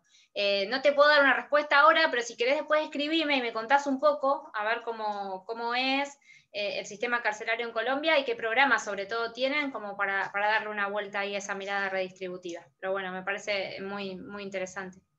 Muchas gracias. Gracias a vos. Bueno, gracias Agustina. Por el momento no veo manos levantadas y me quedo pensando en esto que dijiste, que hace tantos años, casi 20, que acompañaste un amparo por la cuestión de los colectivos adaptados. Bueno, ese como uno de los tantos ejemplos de cómo nos cuesta a toda la sociedad, y vos dijiste bien, no es una cuestión de ideología, sino que es algo generalizado, que tenemos dificultades para adquirir este nuevo lenguaje o estas nuevas comprensiones de temas que muchas veces nos son ajenos, salvo que nos toquen de cerca, ¿no? ¿Qué pensás en relación con eso? Digamos, ¿qué medidas se podrían tomar para que la sociedad, bueno, igual entiendo o supongo, vos me dirás, que hoy hay bastante más conciencia que hace unos años, pero ¿qué medidas vos pensás que se podrían tomar como para visibilizar y sobre todo sensibilizar respecto de cómo abordar estos temas? Gracias, Juliana. Mirá, justo con algo que decís, ¿no? De que se ha avanzado bastante. Pensaba en una anécdota, porque cuando estuve por presentar el amparo, año 2000, fui a hablar a la municipalidad y el funcionario de turno en su momento, ¿no? Un funcionario político, en realidad yo le dije que bueno, necesitaba que respondieran al reclamo administrativo, un tema formal. Y entonces nos pusimos a hablar y bueno, nosotros en el amparo pedimos que se resolviera el tema del transporte y que mientras tanto a Diego Camerucci, a Diego que no está más hoy entre nosotros, pero que es una persona era una persona muy conocida, ¿no? Por su lucha en nuestra ciudad, entrañable Diego, joven que estudiaba trabajo social en ese momento y que... Entonces, lo que pedimos fue que mientras tanto se solucionara, que a Diego se le cubriera los transportes que hacía semanalmente. Entonces él iba a la facultad, le hice, bueno, un itinerario, ¿no? Y me acuerdo que los sábados, porque mi estudio jurídico en ese momento no era accesible, entonces yo ¿dónde tenía que atender a Diego? Fíjense, no podía casi en ningún café, entonces era en un shopping, para quienes son de afuera, un centro comercial, ¿sí? En ese momento lo único que había, que nos juntábamos todos los sábados con Diego y otro amigo de él, y ahí entonces, bueno, trabajábamos sobre el amparo. Entonces yo puse los sábados que Diego iba al shopping, ¿no? Y me acuerdo el funcionario dijo, ¿al shopping? ¿A qué va al shopping? Como le parecía como una locura, ¿no? ¿A qué va una persona con discapacidad a un shopping, ¿no? A un centro comercial. Como que se veía, bueno, sí, una cuestión de salud, la educación era como muy discutible en ese momento, pero ya que no pretenda ir a un centro comercial. Hoy creo que no tendríamos esta respuesta, aunque no sé si igual en algunas cabezas todavía no se piensa, ¿no? Entonces, como estrategias a mí me parece, la principal es la educación, es esto, es la toma de conciencia, es la sensibilización en el buen sentido, por eso la convención habla de sensibilizar, sino de toma de conciencia, y con respecto a lo que me preguntaba Juliana, hay unos proyectos de ley en varias instancias que hablan de esto. Estuve colaborando con uno a nivel provincia sobre perspectiva de discapacidad, una especie de ley Micaela, ¿sí?, en discapacidad. Es decir, yo creo que es ineludible que las distintas instancias del Estado y de la sociedad, pero empecemos por el Estado, tienen que estar capacitadas en perspectiva de discapacidad, porque no puede seguir sucediendo. Ahora hace muy poco se anuló una sentencia en un tribunal en Río Negro, porque, bueno, el caso era de un niño con autismo. Ustedes saben que a los niños, a las niñas hay que escucharlos durante el procedimiento judicial, el derecho a ser oído. Y en el caso de la discapacidad, la convención dice que obviamente hay que escucharles, y además hay que escucharles según su edad y madurez, al igual que el resto, ¿no? Y además hay que brindar los ajustes y las condiciones de accesibilidad para poder escucharles. Bueno, en ese proceso no se le había escuchado, no se le llamó, precisamente por su diagnóstico, ¿no? Porque bueno, era muy difícil, y se anuló. O sea, el tribunal mandó, se anuló la sentencia, que se le escuchara, y que, bueno, eso es perspectiva de discapacidad, bueno, era ausencia de perspectiva de discapacidad, pero bueno, de pronto, en algunas instancias, empieza a haber, ¿no?, perspectiva de discapacidad. Pero para mí la herramienta, eso sería una ley, especie de ley Micaela, o incorporar dentro de las capacitaciones de ley Micaela, qué sé yo, no sé, una estrategia así, ¿no? Algún tiempo para dedicar a esta temática, porque bueno, hay una ignorancia muy, muy profunda en el tema. Y muchas veces las discriminaciones, igual no importa, ¿no? Porque siempre aclaramos que la discriminación, sea intencional o no, en términos jurídicos es discriminación, pero en materia de discapacidad muchas veces no son intencionadas, y eso entonces se cambiaría. Bueno, como todas igual, ¿no? Pero con educación. Yo creo que esa es la apuesta, educación y formación a nivel de estamentos del Estado, ¿no? En las distintas instancias estatales. Muchas gracias. Bueno, buenísimo esto de las leyes que se están gestando, que me parece excelente iniciativa. Acá Nora levantó la mano en formato persona, así que le voy a dar la palabra, y luego creo que Mariana. Sí, Nora, te escuchamos.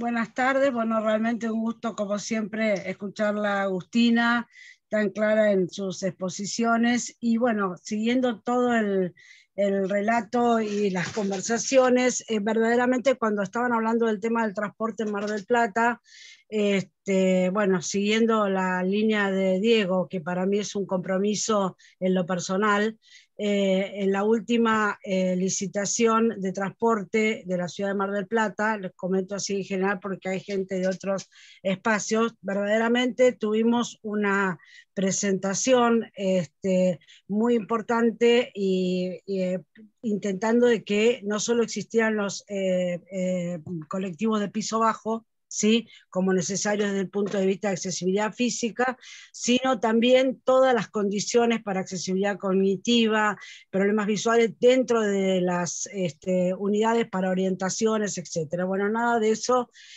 ocurrió, salvo en una línea muy especial, pero que no hacía a todo el transporte público. Entonces, acá tenemos un punto concreto de lo que es el derecho a la ciudad. El derecho a la ciudad es poder recorrer la ciudad, poder usarla, poder transitarla, ¿sí?, en igualdad de condiciones, en forma segura, y ahí es donde lo que yo estoy planteando también es el tema de si el transporte público debería de llamarse público cuando en realidad no puede ser usado por todos, ¿no? Digamos, es como un concepto en el cual uno se tranquiliza porque dice el transporte público no es público, como dice Carlos Matos, ¿sí? No es público porque no puede ser usado por todos. Y por último, un punto respecto de lo que planteó Agustina, que estoy totalmente de acuerdo, y ya lo hemos hablado muchísimas veces, hasta lo hemos intentado en un proyecto interfacultades, respecto de la educación y la concientización. ¿Qué rol le cabe a la universidad en la formación ética en todas las carreras? Obviamente en arquitectura, fundamentalmente, digamos, en todas las carreras, esa formación ética, porque de pronto los que creemos en el derecho a la ciudad, en la accesibilidad y en los derechos de las personas con discapacidad, tenemos que explicarle a contadores, a abogados, digamos, en todas, digamos, que son decisores puntualmente en algún rango político, y concientizarlos del tema de los derechos de las personas con discapacidad. Es decir, ¿qué rol le cabe entonces en la formación de todas las carreras y no como un posgrado y no como una materia electiva como la que dicto yo en arquitectura, sino dentro de la currícula ese cambio de concepto, digamos, de derecho, de diversidad y de la persona con discapacidad? Esa es mi pregunta, o planteo, como lo quieran hacer. Y respecto a algo muy importante, Pablo Slavin fue compilador de un libro, Construyendo Justicia Espacial, ¿sí? Realmente muy interesante. O sea, bueno, y yo ahí es decir, me invitaron a un capítulo en el cual relaciona con el derecho a la ciudad precisamente todo lo que tiene que ver a la accesibilidad a las personas con discapacidad. Pero bueno, pero mi tema todavía es cómo vamos a hacer en la universidad y el rol que nos cabe. Gracias. Muchas gracias, Nora. Como siempre, un placer escucharte. Y bueno, nada, me quedo con lo de la universidad. Me parece que hay que insistir, hay que trabajar mucho todavía a nivel de universidad, que la educación superior inclusiva, como vos decís, o sea, es la herramienta para futuras profesionales que puedan tener esta perspectiva. Y la estrategia, sin duda, más allá de cursos especiales, que siempre vienen bien, es justamente transversalizar ciertos contenidos básicos en materia de discapacidad y derechos humanos, que de hecho los tenemos trabajados ya, sería la propuesta la tenemos, pero sería para incorporarlos en las diferentes carreras. Es decir, que en realidad es de todas las profesiones, así como todos los profesionales tienen que tener una capacitación en género, lo mismo pasa con la discapacidad, ¿no? Y la importancia. Y tener en cuenta eso, que la educación inclusiva no es solamente el permitir entrar, permanecer y egresar, ¿no? Como se dice de la facultad de la universidad, sino que también implica unos serios contenidos, ¿no? Y una metodología y unas prácticas que creo que vos apuntás, Nora, a todo lo que todavía nos falta, ¿no? Trabajar en ese sentido, y es un trabajo del día a día. Afortunadamente, hoy hay mucho más estudiantes, ¿no? que hace unos años en la universidad, lo que implica a veces más impotencia por algunas situaciones que vemos, pero también, bueno, la obligación de que el sistema, que por ahora son parches desde mi punto de vista, pero de que el sistema educativo vaya dando una respuesta. Entonces, en este sentido, me parece que es muy importante y que, bueno, no vamos a poder tener profesionales, porque muchas veces se apunta a eso, bueno, formemos a profesionales, pero ¿cómo? O sea, hay que formar desde la carrera, y en ese sentido vos fuiste pionera con tu materia, ¿no? De accesibilidad en la carrera de arquitectura, pero bueno, hay que hacer eso en todas las carreras. Y la universidad... El otro día hicimos en la Universidad de Córdoba un curso de posgrado específico sobre educación superior, y a mí me pareció muy interesante porque la rectora de la universidad, ni bien tomó la palabra, asumió esto, de que la universidad viene discriminando, de la situación de desigualdad de los estudiantes con discapacidad y de la responsabilidad institucional. Entonces, a partir de eso, a mí me parece que eso es lo que necesitamos, que se empiece esto a visibilizar y que se asuma, y a partir de eso, bueno, que se bajen políticas y líneas de actuación. Gracias. Gracias, Agus. Pensemos nada más en el hecho de que cuando hablamos de perspectiva de género, es algo que todavía está mucho más fuerte en el ambiente, el Poder Judicial se niega a hacerlo diciendo que no lo necesita. Totalmente. Son los que van a decidir después. Entonces, si tomamos en cuenta eso, las dificultades se potencian. Sí, en materia de discapacidad mucho más. Por eso. Bueno, quiero, porque hay 4 participantes que han levantado la mano, les voy a pedir que sean lo más breve posibles, así les damos espacio y no agotamos a Agustina. Está primero Mariana, luego Azaria, que creo que es Pablo, Cecilia y Jacqueline. Sí, bueno, Mariana, te escuchamos. Hola, buenas tardes a todos. No, sobre todo, digamos, ante lo que es la problemática de la discapacidad, creo que es indispensable que se capacite principalmente a la gente que está al frente de instituciones, porque, digamos, es sí, sumamente importante, inicialmente porque son personas, son individuos con derechos y si bien también tienen obligaciones, pero están como muy al margen de todo. Nosotros hace 5 años que venimos luchando por un proyecto que se llama Puerto Niño, que es simplemente para poder incorporar, digamos, a la gente que no tiene las posibilidades a ir a la playa. Vivimos en una ciudad turística donde se nos habilitó, digamos, de alguna manera, un espacio muy alejado de la ciudad para que esto no impida, digamos, la diversión del resto del turismo. Dicho por políticos y por gente idónea que de repente no tiene ni la más pálida idea de lo que significa ser, digamos, una persona con cierta discapacidad. Y al margen de esto, todavía no hemos tenido ni siquiera la aprobación, lo cual me parece aberrante, pero bueno, partiendo de la base de que, no sé, para realizar un trámite en ANSES, tenemos una persona en la fundación que es la que se acompaña, que es la que acompaña a realizar a hipoacústicos, ¿me entendés? Porque no hay personas con la capacidad suficiente como para poder entender cuál es el trámite a realizar. Entonces, hay muchos proyectos y hay muchas cosas para reformar, para que realmente esta discapacidad deje de ser tal.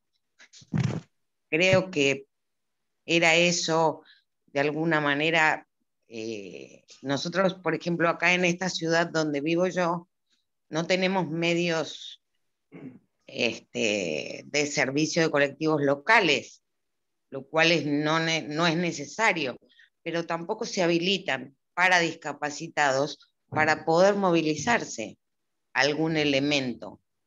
Si no cuentan con movilidad propia, están aislados. Ni siquiera, digamos, un taxi o un remis. ¿Por qué? Porque muchas veces no hay quienes lo suban. Entonces es como un empezar de cero por la concientización y la capacitación a gente que está a cargo de servicios y de instituciones. Ese era de alguna manera lo que yo quería, digamos, mencionar. Gracias, Mariana, por tu intervención. Muchas gracias, y creo que Mariana pone el énfasis en eso, ¿no? O sea, ¿qué derecho la ciudad? No tiene, o sea, no tienen acceso a la playa, no tenemos acceso, acá en Mar del Plata tampoco, ¿no? Al transporte, que como decía Enora, pero digamos, el primero, ¿no? Porque la accesibilidad es como una cadena con eslabones, ¿no? Entonces, si se rompe un eslabón, pero bueno, el transporte es uno de los primeros eslabones, ahí ya está, se cortó todo, no llegamos a ninguna otra instancia, ¿no? Es que llegás a la universidad y después no podés subir, no llegás a ningún lado. Y me parece que lo que dice Mariana es así. Yo pensaba que realmente también hace falta una estrategia jurídica, de denuncia. Me parece que eso hay que profundizarlo, porque hoy en día las herramientas están, entonces es decir, bueno, hay que empezar a denunciar estas cuestiones.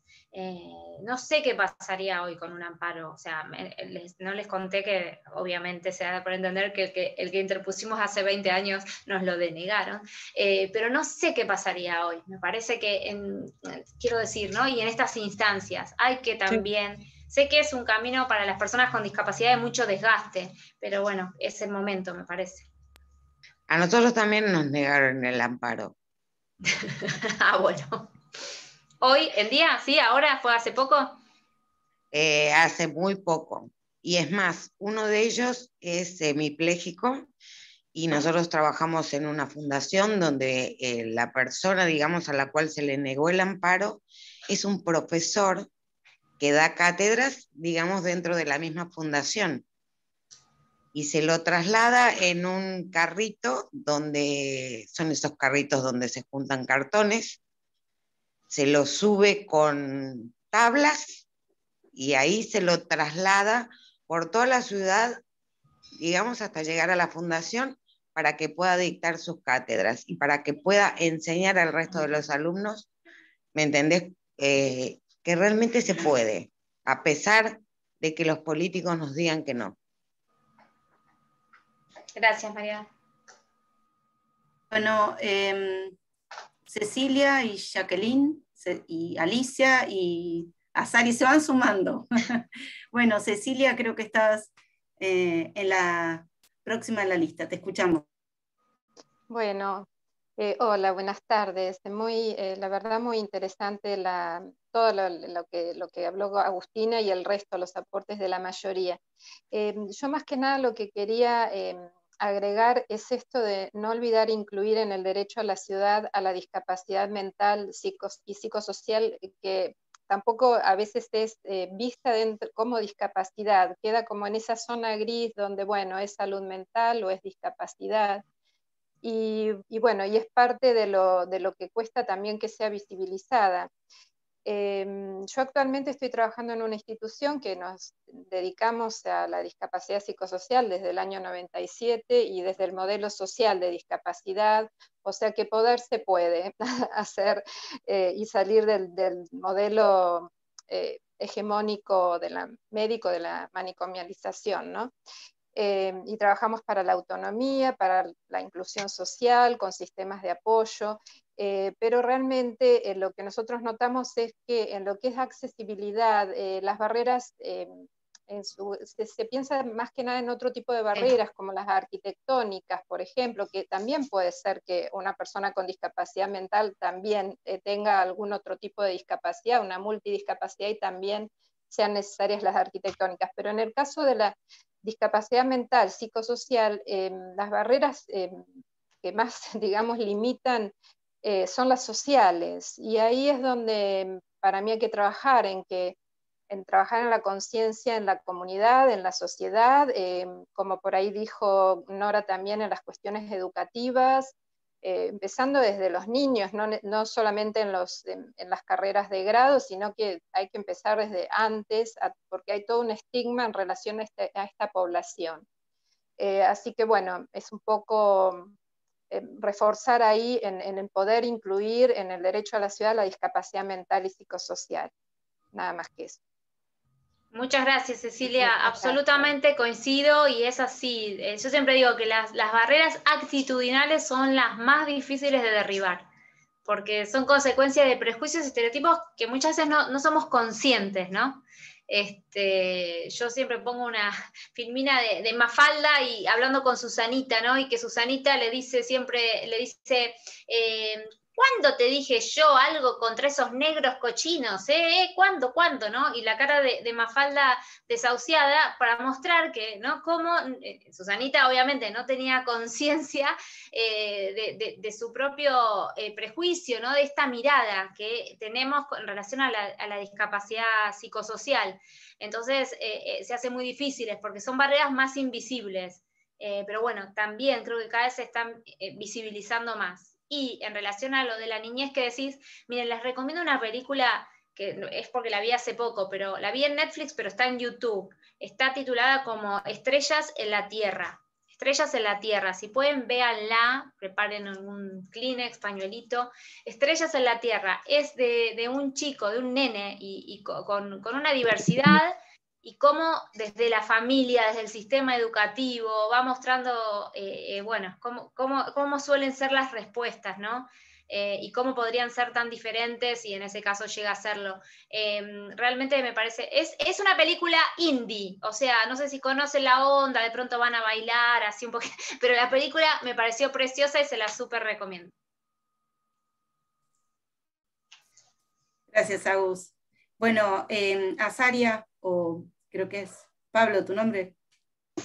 Sí, Pablo es mi nombre. Pasa que la computadora está a nombre mío. Bueno, buenas tardes para todos. Un gusto, Agustina. Hermoso, excelente tu presentación. Yo quería plantear, si bien escuché ahí a Nora que hablaba sobre también acá en Mar del Plata, sobre el tema de los micros, la accesibilidad, y también justo me sacó la palabra, la anterior que yo iba a hablar, es el tema de la accesibilidad a las playas.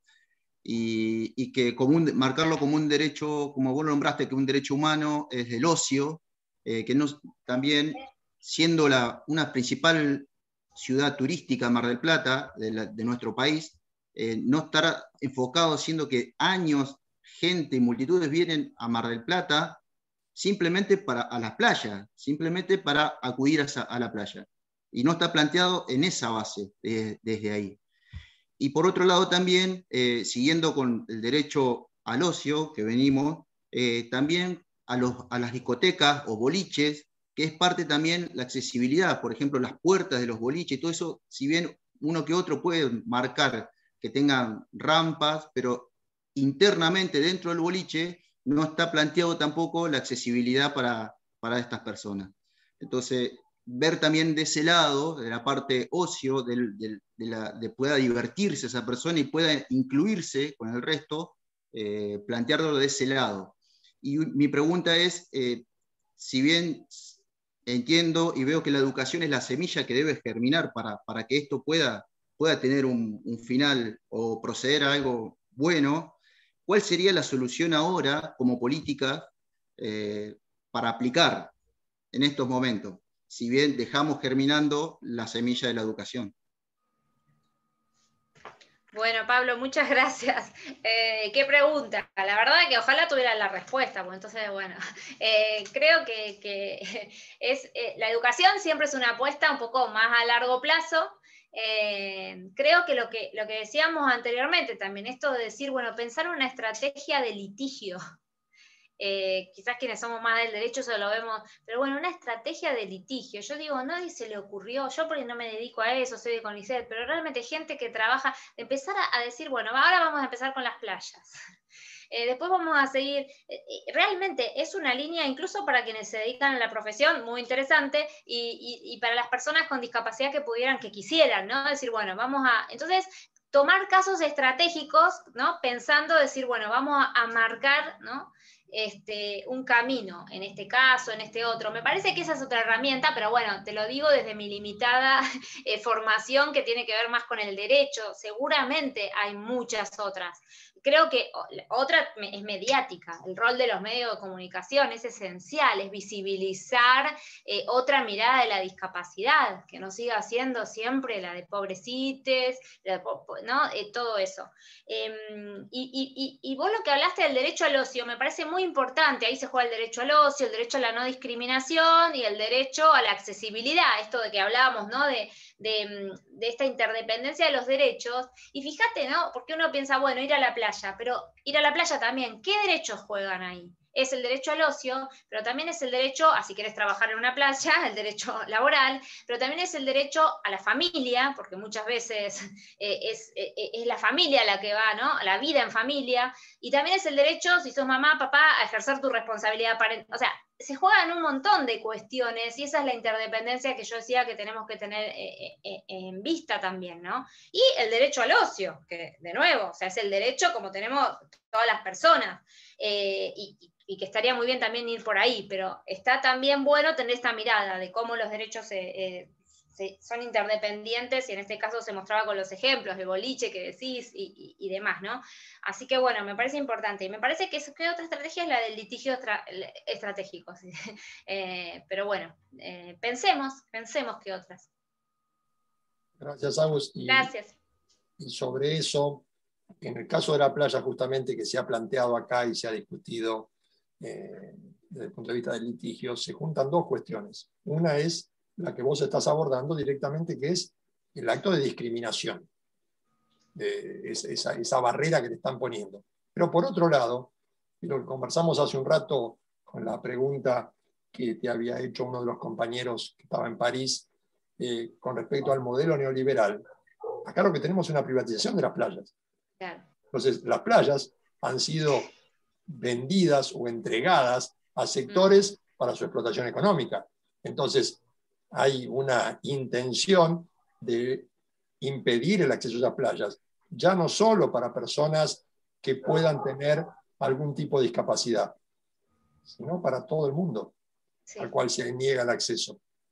Entonces, el planteo del litigio estratégico es un planteo para derechos humanos. Y ese litigio estratégico, como vimos en otras reuniones, tiene que ir acompañado de la lucha social, tiene que ir acompañado de la cuestión de los medios de comunicación y la visibilización de la problemática en cualquier esfera de los derechos humanos. No quiero monopolizar para no meterme, la dejo a Jacqueline porque ya estamos excedidos en tiempo, perdón. Bueno, muchas gracias. Agradecerle a Agustina Palacio la invitación que abre el seminario para otras personas que estamos tan lejos de ustedes y tan cercanos en la conciencia. Bueno, me preguntaba en un mundo de esos imaginarios con el que soñamos, y en ese mundo me imagino a alguien que no tiene que protestar por subirse a un bus que tenga rampa, sino que ese conductor del bus sea una persona usuaria de silla de ruedas. ¿Cómo cambia la perspectiva? Lo veo desde mi intención de integración, de inclusión laboral de personas en situación de discapacidad.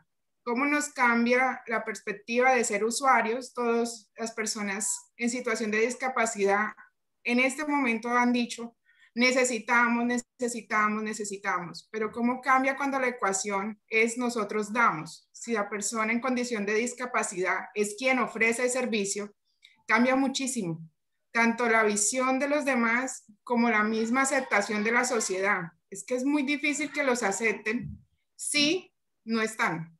Yo no puedo aceptar y no puedo sentir empatía por alguien que no veo, que no conozco, que no me relaciono a diario. Pedirle a la educación superior que abra un espacio, pero cuando ni siquiera en ese pueblito pequeño donde no es necesario ser un gran educador, no vemos a una persona, como decía ahorita la participante, no puede acceder a prestar sus servicios porque les es negada esa posibilidad. Pero todos los que han pasado por, me imagino, por la educación de este profesor, tienen una visión diferente de lo que se supone es una discapacidad. Entonces me gustaría saber, Agustina, ¿en qué sueñas cuando piensas en ese mundo diferente que todos en este seminario creo que pensamos? ¿En qué sueñas tú? ¿Cómo es ese mundo ideal? Gracias. Bueno, muchas gracias, Jacqueline. A ver, antes de decirte en qué sueño, qué pregunta difícil y hermosa, y me voy a emocionar, pero no sé si la voy a poder contestar. Pensaba qué lejos estamos. En el año 2014, en nuestra Corte Suprema acá en Argentina, tuvo que resolver un caso que se presentaba a partir de una mujer en Salta que quería ser chofer de colectivo, ¿no? Y que no la admitían, o sea, no la admitían, la empresa nunca llegaba ni siquiera a la entrevista. Fue muy interesante el caso, porque la Corte cuando resolvió utilizó herramientas muy interesantes del derecho, pero además lo que la Corte deja ver es también una parte de una entrevista radial que le habían hecho al empresario del transporte de Salta, donde literalmente él dice, bueno, esto es Salta, una ciudad turística, las manos de las mujeres se tienen que dedicar a cocinar, a hacer cosas lindas, no están para manejar un transporte público. Bueno, una cosa horrorosa, ¿no? Pero cómo realmente plasmaba esto que venimos hablando, ¿no? Porque el señor no tenía ninguna conciencia de sus prejuicios y fue y los dijo en una radio, los expuso, ¿no? Después se lo tomaron como prueba, ¿no? También. Necesitamos que la Corte dijera que una mujer podía manejar un colectivo. Entonces, vos me decías de esa mirada y yo digo, bueno, estamos muy lejos de eso y el mundo ideal creo que me imagino sería el que ni pudiéramos advertir que la persona está en silla de ruedas y que ampliáramos esta dimensión de este concepto que hay que desterrar, que es lo de normalidad, ¿no? ¿Qué es lo normal, qué no? Digo que, porque no sé si se puede desterrar, pero hay que ampliarlo, hay que incluir esto de la condición de discapacidad como parte de la humanidad, realmente, ¿no? Abrazar eso, porque es parte justamente, ¿no? De nosotros y de nosotras. Me cuesta imaginarme tu pregunta, por eso te digo, es difícil, porque uno más que en un sueño de algo así, vive una pesadilla constante. Entonces es como decir, bueno, ¿cuál sería el sueño si estamos inmersas en pesadillas? Pero bueno, tengamos esa mirada y ojalá, ¿no? Mientras tanto tenemos herramientas para ir caminando hacia eso. Gracias, Jacqueline. Gracias, Agustina. Qué lindas tus palabras. Bueno, le damos la palabra a Alicia y creo que con ella ya cerraríamos el debate para no abusarnos de tu tiempo. Sí, Alicia, te escuchamos. Estás muteada. Estás muteada, Alicia.